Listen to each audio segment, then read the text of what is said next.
Welcome to the Slop Farm. Enjoy the video. Start by measuring. Use 2 1/4 cups all-purpose flour, 1 teaspoon salt, 1 tablespoon sugar, 2 1/4 teaspoons baking powder, and 3/4 cup cold milk. Cut in 6 tablespoons cold, unsalted butter until the mixture resembles coarse crumbs. Do not fully combine. Wrap the rough dough and chill for 30 minutes to firm up. Meanwhile, flatten 8 ounces cold, unsalted butter into a 7 by 5 inch slab between parchment. Keep on a lightly floured surface. Roll the chilled dough to a 12 by 8 inch rectangle and place the 7 by 5 inch butter slab in the center.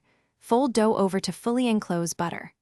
Roll gently to a 16 by 10 inch rectangle, then do the first letter fold. Fold 1/3 over and then the other third, like a business letter. Refrigerate 20 minutes, then repeat 2 more times for 3 total folds, chilling 20 minutes between each to keep butter distinct. After the final fold, chill 30 minutes. Roll the chilled dough to 14 by 10 inches and cut into 8 to 10 triangles approximately 6 inches wide at the base. Stretch each triangle slightly, then roll from base to tip, tucking the tip under the crescent to hold shape. Place on parchment, brush lightly with 1 beaten egg for gloss, and chill 15 minutes before baking. Bake on the middle rack at 400 degrees F for 12 to 15 minutes until deep golden and crisp. Cool on a rack 10 minutes before serving. Store up to 24 hours.